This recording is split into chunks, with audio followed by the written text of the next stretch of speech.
Against personal liberty and security. Article 267 to 292. Article 267. Kidnapping and serious legal detention. 1. Offender, private individual. The crime would be arbitrary detention. 2. Act of offender kidnaps or detains other or in any other manner deprives letter of his liberty. 3. Act of detention or kidnapping illegal. Constitutive circumstances. A. Kidnapping or detention more than 3 days, or B. Simulating public authority, or C. SPI threats to kill, or D. Victim minor except when accused is any of parents, female or public officer.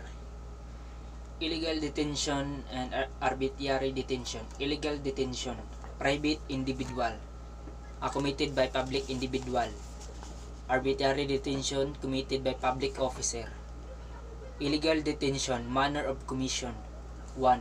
Unlawfully kidnaps. 2. Detains. 3. Deprives person of liberty. Arbitrary detention, manner of commission, detains person without legal ground. Against illegal detention, nature of crime. Against personal liberty and security.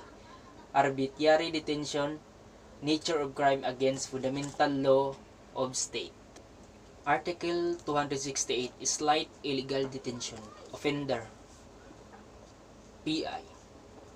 2. Act of offender kidnaps or detains another or any other manner deprives him or his liberty. Kidnapping or detention illegal without attendance of any of circumstances enumerated in Article 267.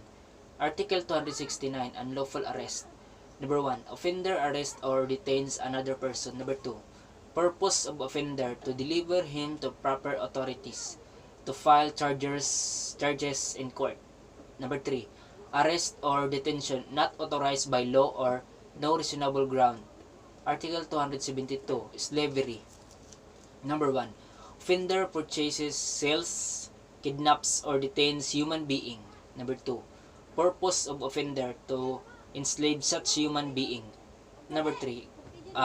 Gawing trabahante o human trafficking. Slavery and kidnapping or illegal detention distinguish. Number 1. Slavery. Purpose is to enslave victim. Number 2. Kidnapping or illegal detention, any other purpose. Article 280. Qualified trespass to dwelling. Number 1. Offender, private person. Number 2. Act of offender, enters dwelling of other. Number 3. Entrance against letters will. Article 280. Qualified trespass to dwelling exceptions. Number 1. Entrance purpose, preventing some serious harm to himself, occupants of dwelling or third person. Number 2. Purpose to render some service to humanity or justice. Number 3. Place, cafe, tavern, INN, and other public houses while some are still open. Qualified trespass to dwell versus simple trespass to dwelling. Qualified trespass to dwell, violence. Simple trespass to dwelling, no violence. Article 281. Other forms of trespass. Number 1. Offender enters close premises or fence estate of another. Number 2. Entrance while either of them is uninhabited. 3. Prohibition to enter manifest. 4. Trespasser not secured permission of the owner or caretaker thereof. Article 282. Grave threats. Number 1. By threatening another with the infliction upon his person, honor or property, or that of his family, of any wrong amounting to a crime and demanding money or imposing any other condition, even though not unlawful, and the offender attain his purpose. Threat to commit a crime, victim or family, person, honor, property. demand, money, condition, attain, purpose. Grave threats, Article 282. By making such threat without the offender attaining his purposes.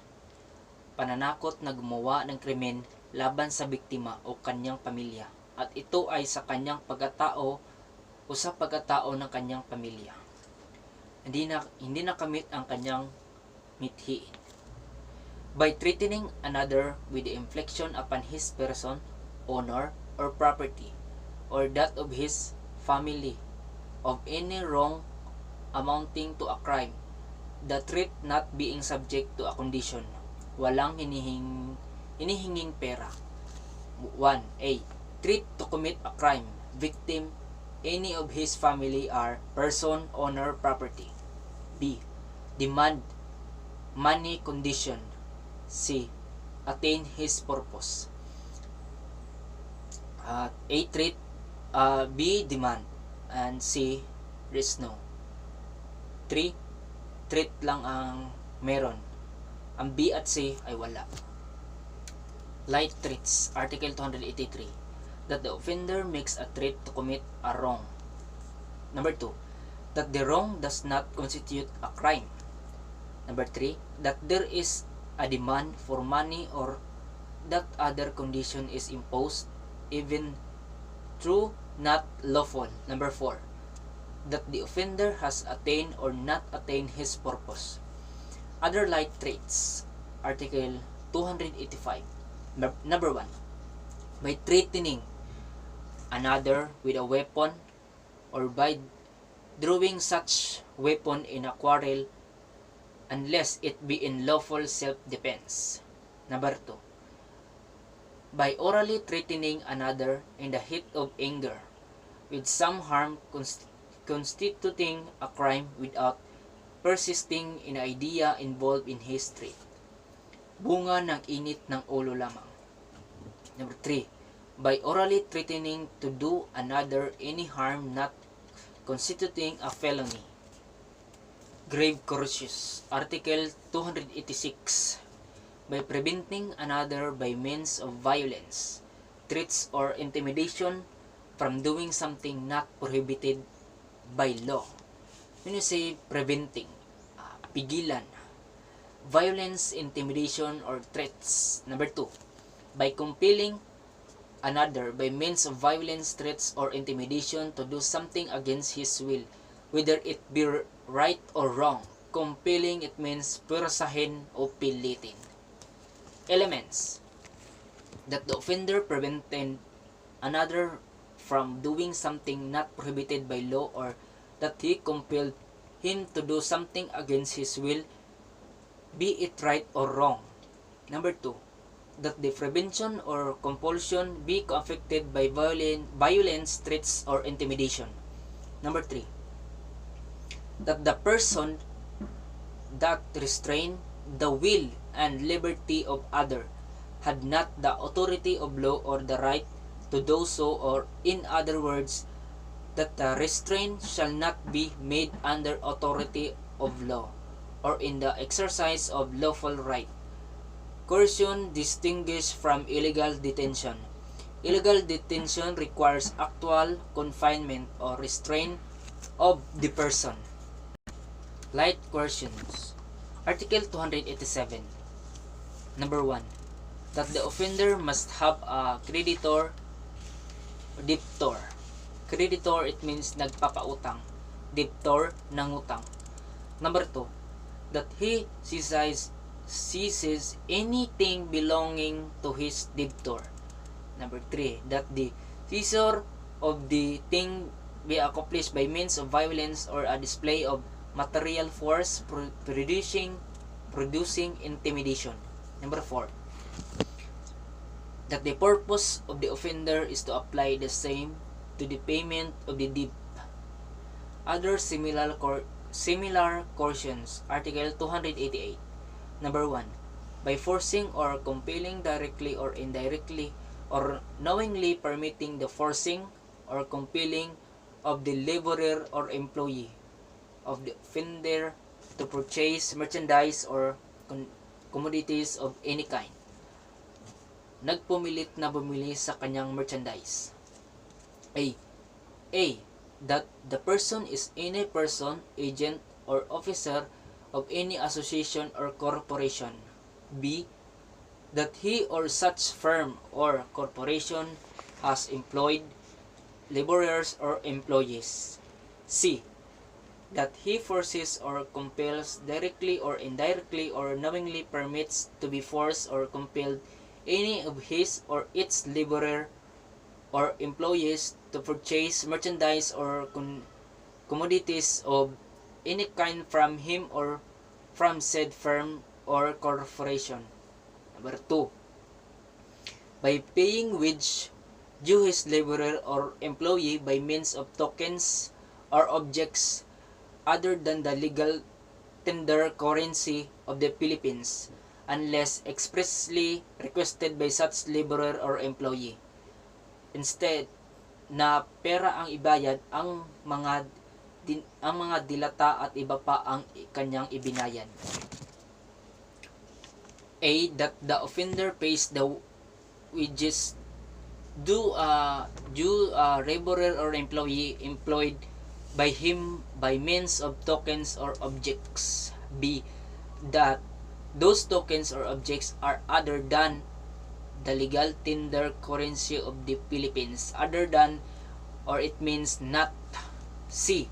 That such employee or laborer does not expressly request that he be paid by means of tokens or objects. Other articles under crimes against personal liberty and security. Number 1. Article 270. Kidnapping and failure to return a minor. Article 271. Inducing a minor to abandon his home. Article 273. Exploitation of child labor.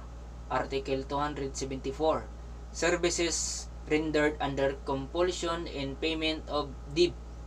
Article 275. And abandonment of person in danger and abandonment of one's own victim. Article 276. Abandoning a minor. Article 277. Abandonment of minor by person entrusted with his custody in defense of parents. Article 278. Exploitation of minors. Article 279. Additional penalties for other offenses. Article 284. Ban for good behavior. Article 289. Formation, maintenance, and prohibition of combination of capital or labor through violence or threats. Article 290. Discovering secrets through seizure of correspondence. Article 291. Revealing secrets with abuse of office. Article 292. Revelation of industrial secrets.